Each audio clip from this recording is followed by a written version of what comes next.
एक ताजी बातमी आपल्यापर्यंत येते ती पाहूया। मुंबईतल्या धारावीतल्या संगम गल्लीमध्ये गोळीबार झालेला आहे। या गोळीबारामध्ये एकाचा मृत्यू झाल्याची घटना घडलेली आहे। पोलीस सध्या घटनास्थळी पोहोचलेले आहेत। मृताची ओळख मात्र अद्याप पटलेली नाही।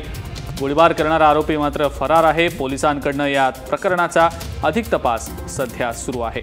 मुंबईतल्या धारावीमध्ये गोळीबार झाल्याची घटना घडलेली आहे। गोळीबारात एकाचा मृत्यू देखील झाल्याची माहिती आहे। मात्र गोळीबार करणारा फरार आहे। पोलिसांकडून या प्रकरणाचा सध्या अधिक तपास सुरू आहे।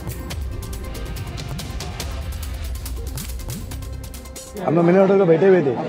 जब मिनी होटल में बैठे थे सामने से पुलिस वाले आ रहे थे, तो उन्होंने हम लोग को पूछे सर क्या हुआ, तो वो लोग गली में गए। तो हम लोग एक लड़का आके बोला कि पुलिस वाले अंदर कुछ हुआ है करके। हम लोग गए तो बॉडी पड़ी हुई थी। वो आदमी सांस ले रहा था जब, तो हम लोग उसको उठा के बाहर तक लाए। तो बाहर तक लाए तक फिर गाड़ी आई, गाड़ी में हम लोग उसको उठा के लेके गए वहां तक हॉस्पिटल में। तो वहां उसने दम तोड़ दिया। पुलिस वाले को खुद नहीं मालूम था कि कौन है, वो लोग हमसे पूछ रहे थे। आणि या संदर्भात अधिक माहिती आपण जाणून घेणार आहोत। रिपोर्टर प्रभात पोथरकर आहे सध्या आपल्यासोबत। प्रभात, काय नेमकी ही घटना घडली होती, काय सांगता येईल त्याबद्दल? अजिंक्य, धारावीच्या संगम गल्लीमध्ये एका अज्ञात व्यक्तीकडून गोळीबार करण्यात आला होता। त्यामध्ये हा जो व्यक्ती आहे तो फरार आहे। पोलीस त्या घटनास्थळी पोहोचल्यानंतर पाहणाऱ्यांची संख्या तिथे होती। ज्या लोकांनी गोळीबार झालेला आहे हे पाहिलेलं होतं त्यांच्याशी विचारपूस पोलिसांनी केली। त्या घटनेचा पंचनामा जो आहे तो केलेला आहे।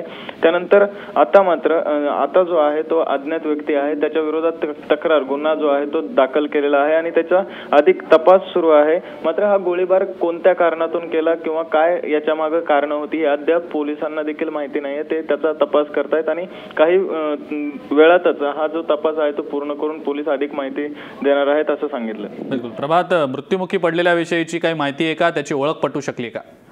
अजिंक्य, पोलिसांना देखील याची ओळख जी आहे ती पटू शकली नाही। पोलीस या संबंधी अधिक माहिती जी आहे ती